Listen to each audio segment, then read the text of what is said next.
Hello दोस्तों, इस video में हम आपको इतिहास के क्वेश्चन कराने वाले हैं जो कि विभिन्न परीक्षाओं में पूछे गए हैं और पूछने की भी संभावना है। जितने भी जनरल कंपटीशन की तैयारी करने वाले छात्र हैं उसके लिए यह बहुत ही महत्वपूर्ण इतिहास के सवाल हैं जिसकी आने की संभावना है। अगर ये वीडियो आपको अच्छा लगता है तो चैनल को लाइक कर दें और सब्सक्राइब भी कर लें ताकि इसी प्रकार का प्रश्न आपको मिलता रहे। तो चलिए वीडियो को स्टार्ट करते हैं। पहला नंबर का सवाल है कि निम्नलिखित राजाओं में से किसका जैन धर्म के प्रति भारी झुकाव था। तो इसका ऑप्शन है दशरथ, बृहदर्थ, खारवेल, हुविस्क। तो इसका आंसर हो जाएगा खारवेल। तो खारवेल इसका सी नंबर सही आंसर हो जाएगा।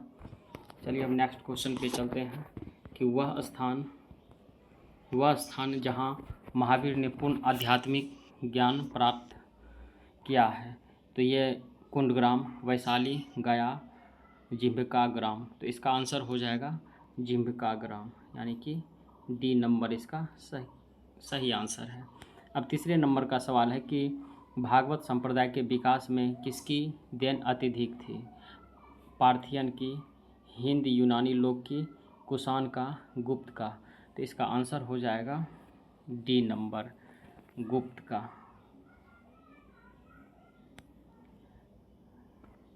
4 नंबर का क्वेश्चन है कि नामपंथियों, सिद्धियों और योगियों ने भक्ति धर्म को किस क्षेत्र में लोकप्रिय बनाया। तो इसका ऑप्शन है उत्तर भारत, दक्षिण भारत, पूर्व भारत, पश्चिम भारत। तो इसका आंसर हो जाएगा उत्तर भारत। ए नंबर इसका करेक्ट आंसर है।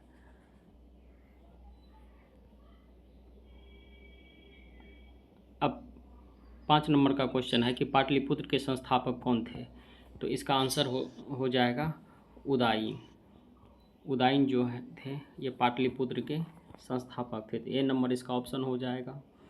अब नेक्स्ट नंबर का क्वेश्चन है कि पाटलिपुत्र को किस शासक ने सर्वप्रथम अपनी राजधानी बनाया था। तो चंद्रगुप्त मौर्य ने, अशोक ने, चंद्रगुप्त विक्रमादित्य ने, कनिष्क ने। तो इसका आंसर हो जाएगा ए नंबर चंद्रगुप्त मौर्य। किस शासक ने अपनी राजधानी पाटलिपुत्र में स्थानांतरित की थी। तो इसका ऑप्शन है बिंबिसार, अजातशत्रु, उदयन, चंद्रगुप्त मौर्य। और इन नंबर ऑप्शन में है कि उपयुक्त में से कोई नहीं या उपयुक्त में से एक से अधिक। तो इसका आंसर हो जाएगा सी उदयन, यानी कि उदयन ने अपनी राजधानी पाटलिपुत्र में स्थापित की थी। 8 नंबर का क्वेश्चन है कि निम्नलिखित में से किस राजा ने पाटलिपुत्र बसाया था। तो इसका भी ऑप्शन हो जाएगा option number D. Option number इसका डी हो जाएगा। अब चलिए आगे वाले क्वेश्चन पे आते हैं। 9 नंबर में है कि किस शासक द्वारा सर्वप्रथम पाटलिपुत्र का राजधानी के रूप में चयन किया गया था। तो ऑप्शन में है कि अजातशत्रु द्वारा, कालाशोक द्वारा, उदयन द्वारा, कनिष्क द्वारा। तो इसका आंसर हो जाएगा सी नंबर उदयन द्वारा। प्राचीन काल में गंगा के दक्षिण क्षेत्र को क्या कहा जाता था। अर्नर्त, तक्षशिला, चोल, उपयुक्त में से एक से अधिक या उपयुक्त में से कोई नहीं। तो 10 नंबर का क्वेश्चन हो जाएगा ई, उपयुक्त में से एक से अधिक। उसके बाद है 11 नंबर का सवाल कि प्रथम मगध साम्राज्य का उत्कर्ष किस शताब्दी में हुआ। तो इसका ऑप्शन है कि ईस्वी पूर्व चौथी शताब्दी, ईस्वी पूर्व छठी शताब्दी, ईस्वी पूर्व दूसरी शताब्दी, ईस्वी पूर्व पहली शताब्दी। तो इसका आंसर हो जाएगा बी नंबर ईस्वी पूर्व छठी शताब्दी। अब आइए आगे वाले क्वेश्चन पर आते हैं कि निम्नलिखित में से किस महान शासक ने प्राचीन बिहार में हर्यक वंश की स्थापना की। तो बिंबिसार ने, बृहदर्थ ने, अजातशत्रु ने, उपयुक्त में से एक से अधिक। तो 12 नंबर का क्वेश्चन का आंसर हो जाएगा ए नंबर बिंबिसार ने। 13 नंबर का क्वेश्चन है कि मगध की राजधानी राजगीर का प्राचीन नाम क्या था। तो मगध की राजधानी राजगिरी का प्राचीन नाम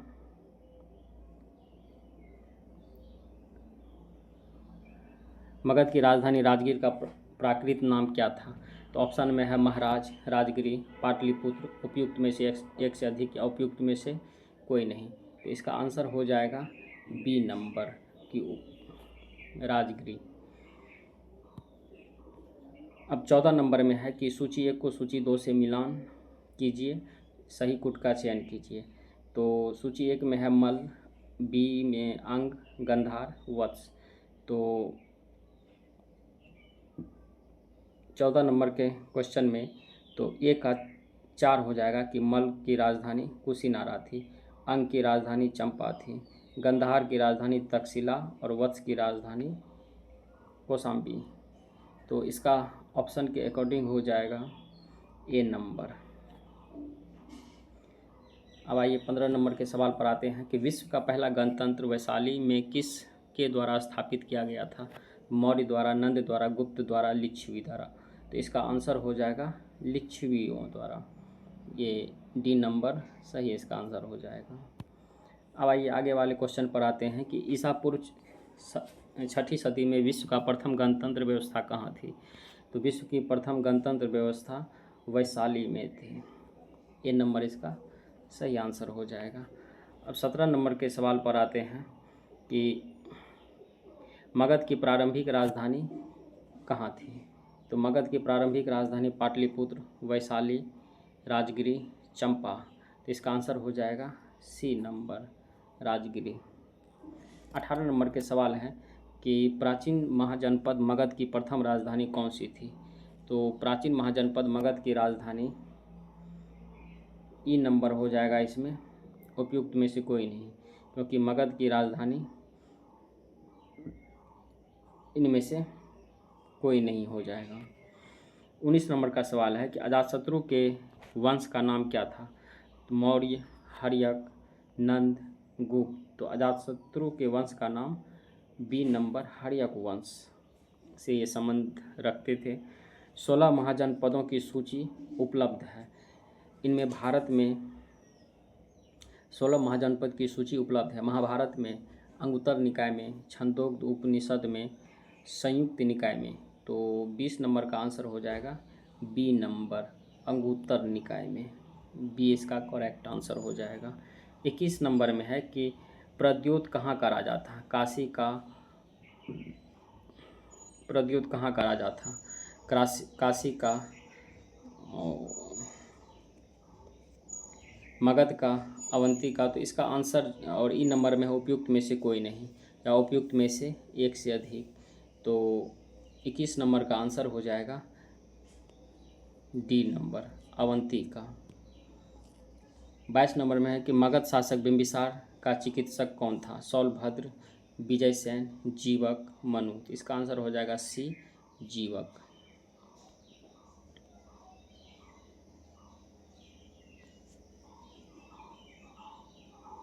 अब 23 नंबर के क्वेश्चन पर आते हैं कि नंद वंश के पश्चात मगध पर किस राजवंश ने शासन किया था। तो नंद वंश के पश्चात मगध पर किस वंश ने शासन किया था। इसका ऑप्शन है मौर्य, शुंग, गुप्त, कुषाण। तो 23 नंबर का आंसर हो जाएगा ए नंबर मौर्य। 24 नंबर का क्वेश्चन है कि कलिंग नरेश खारवेल का संबंध था महामेघवाहन वंश से, चेदी वंश से, सातवाहन वंश से, रठभोज वंश से। उपयुक्त में से कोई नहीं या उपयुक्त में से एक से अधिक। तो 24 का आंसर हो जाएगा उपयुक्त में से एक से अधिक, ई नंबर ऑप्शन हो जाएगा। 25 का है कि राजा खारवेल का नाम जुड़ा है गिरनार के स्तंभ के साथ, जूनागढ़ स्तंभ के साथ, हाथी गुम्फा लेक के साथ, सारनाथ लेक के साथ। तो 25 का आंसर हो जाएगा सी नंबर। बराबर पर्वत श्रृंखला स्थित गौरखगिरी किसके द्वारा विजित की गई थी। तो बराबर पर्वत श्रृंखला स्थित गौरखगिरी किसके द्वारा विजित की गई थी।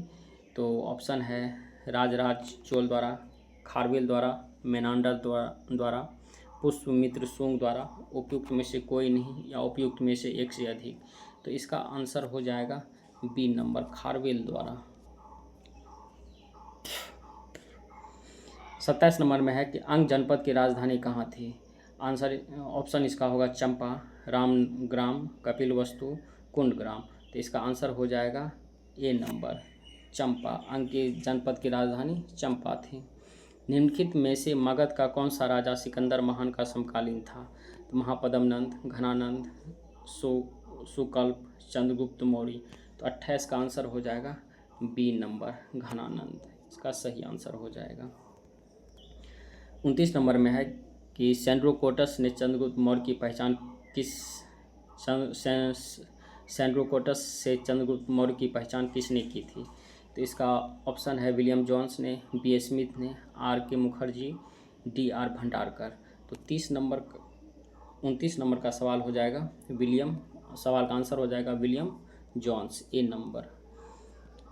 नेक्स्ट नंबर है कि भारत में पहले साम्राज्य की स्थापना किस शासक के द्वारा की गई थी।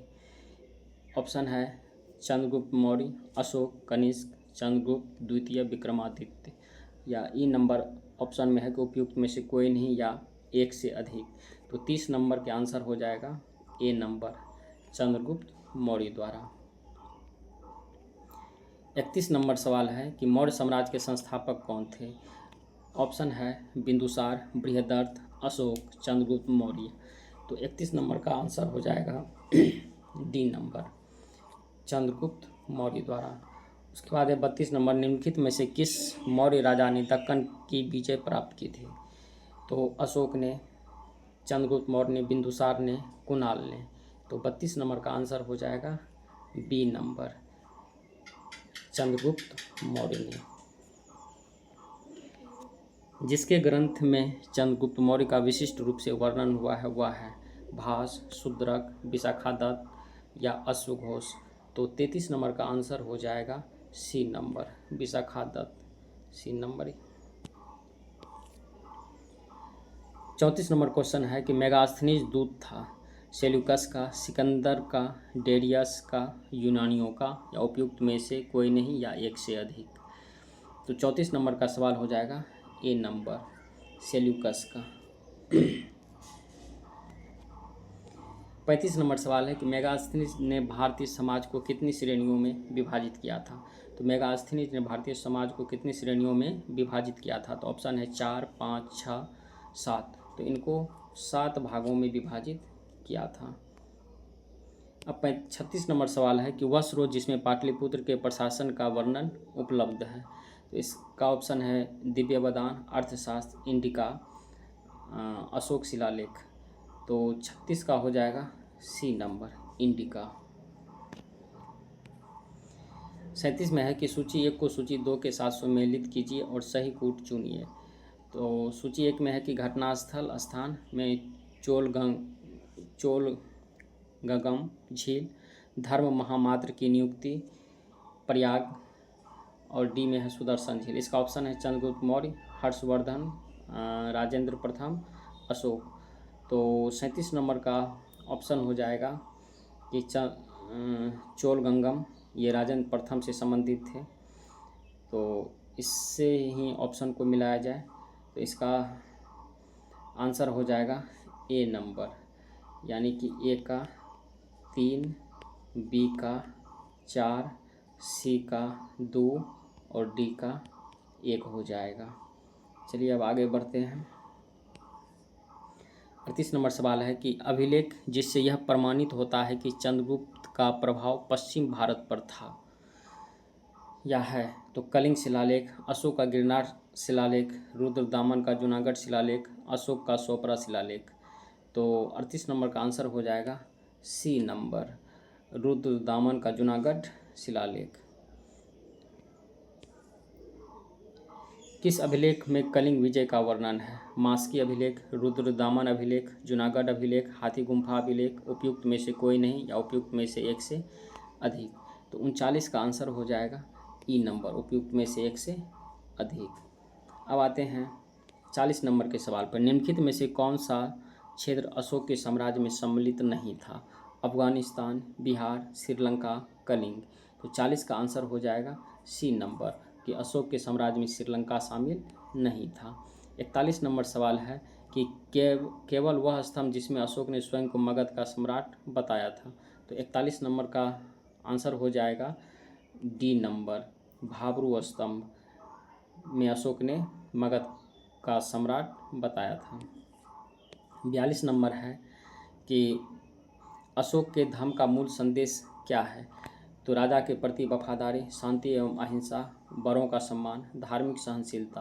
तो 42 नंबर का आंसर हो जाएगा ई नंबर, या उपयुक्त में से कोई नहीं, एक से अधिक। तो इसका ई नंबर हुआ क्योंकि उसने अपने शिलालेख में शांति एवं अहिंसा का भी सम्मान किया था, बड़ों का भी सम्मान किया था, धार्मिक सहनशीलता को भी अपनाया था, राजा के प्रति वफादारी को भी अपनाया था। तो इसका ऑप्शन एक से अधिक हो जाएगा, तो ये ई नंबर का हो जाएगा।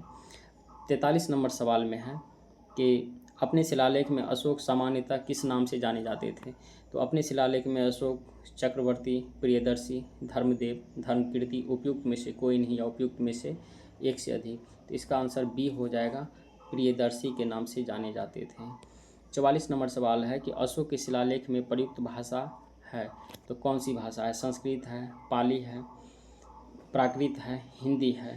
तो अशोक के शिलालेख की जो भाषा थी मुख्य रूप से वह प्राकृतिक भाषा में थी।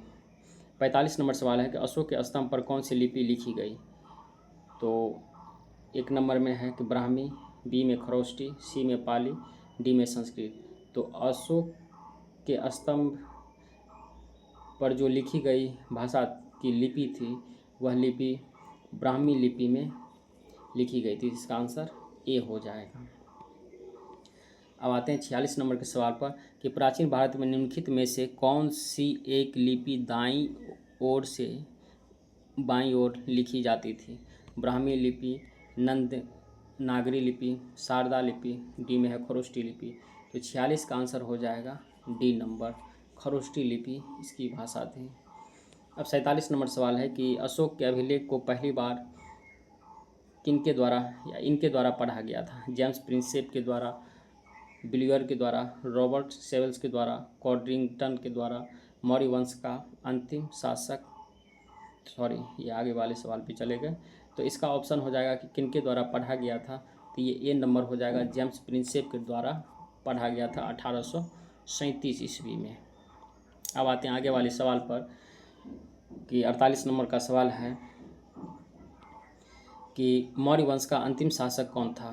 तो अंतिम मौर्य शासक था या मौर्य वंश का अंतिम शासक कौन था। तो अशोक एवं जालोक, समुद्रगुप्त, अवंती वर्मा, बृहदर्थ, नंदी वर्मा, पुष्यमित्र और बृहदर्थ। तो इसका आंसर हो जाएगा डी नंबर, मौर्य वंश का संस्थापक पुष्यमित्र और अंतिम इसके शासक बृहदर्थ थे।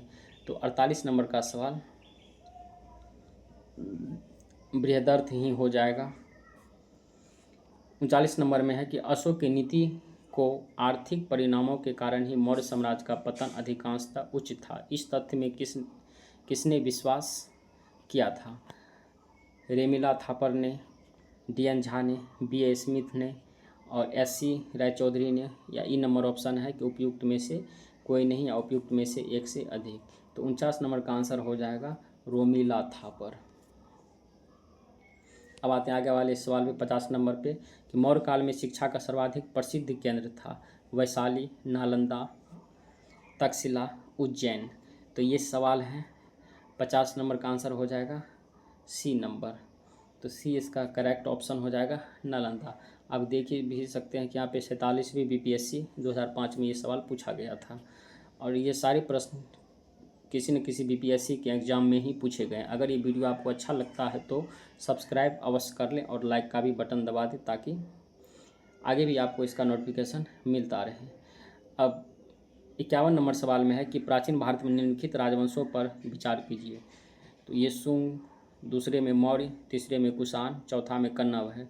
इनके शासनकाल का सही कालानुक्रम कौन सा है ये हमें बताना है। तो 51 नंबर का आंसर ए हो जाएगा क्योंकि पहले जो थे ये मौर्य वंश 2 नंबर आ जाएंगे, उसके बाद शुंग वंश 1 नंबर, उसके बाद कन्नव वंश 4, उसके बाद कुषाण वंश ये 3 नंबर आ जाएगा। उसके बाद 52 नंबर सवाल है कि ताम्रपत्र लेख दर्शाते हैं कि प्राचीन काल में बिहार के राजाओं का संपर्क था बर्मा से, थाईलैंड से, कंबोडिया से, जावा सुमात्रा से। तो 52 नंबर का सवाल हो जाएगा, का आंसर हो जाएगा डी नंबर, जावा से। ये भी जो है बीपीएससी 1999 का पूछा गया सवाल है। स्वर्ण भूमि का वह राजा कौन था जिसने नालंदा में एक बौद्ध विहार की स्थापना की तथा उसके रखरखाव हेतु अपने दूत द्वारा देवपाल से 5 गौ दान में देने के लिए प्रार्थना किए थे। ये 64वीं बीपीएससी 2018 में पूछा गया सवाल है। इसका ऑप्शन है ए नंबर कि धरनी चंद्र, संग्राम धनंजय, बालपुत्र देव और चूड़ामणि बर्मन। तो इसका ऑप्शन हो जाएगा सी नंबर, ये बालपुत्र देव को ही दान में दिया गया था। 54 नंबर सवाल है कि प्राचीन भारत के स्थल को की सूची 2 में वर्तमान राज्य से इसको सुमेलित करना है। कर्ण सुवर्ण, प्रगज्योतिष, गिरनार, प्रतिष्ठान। तो कर्ण स्वर्ण किस राज्य से संबंधित है? महाराष्ट्र से, गुजरात, पश्चिम बंगाल, असम से। तो 54 नंबर का आंसर हो जाएगा बी नंबर। बी के ऑप्शन में आते हैं। ऑप्शन के अकॉर्डिंग ए का 3 नंबर है, बी का 4 नंबर है, सी का 2 नंबर है और डी का 1 नंबर है। तो ये काफ़ी इम्पोर्टेंट क्वेश्चन है, इसलिए वीडियो को लाइक और सब्सक्राइब अवश्य कर लें। उसके बाद है किस अभिलेख में रुद्रदामन प्रथम की विभिन्न उपलब्धियां वर्णित है? जूनागढ़ में, भीतरी में, नासिक अभिलेख में या सांची अभिलेख में। तो 55 का आंसर हो जाएगा ए नंबर। तो ये क्वेश्चन का श्रृंखला अब समाप्त हो चुका है। तो अगर ये वीडियो आपको अच्छा लगता है तो चैनल को लाइक और सब्सक्राइब अवश्य कर दें, ताकि इसी प्रकार की अगर वीडियो बनाओ तो इसका नोटिफिकेशन आप तक पहुंच सके। और ये जितने भी TRE 4 के तैयारी करने वाले छात्र हैं, चाहे वो PRT हो, चाहे वो 6 to 8 हो, या TGT हो 9th 10th या 11th हो PGT, और ख़ास करके जो PGT के जो छात्र हैं उन जिनका विषय इतिहास है, तो उसके लिए काफ़ी महत्वपूर्ण सवाल है, क्वेश्चन है ये। इसलिए वीडियो को लाइक और सब्सक्राइब अवश्य कर लें। धन्यवाद।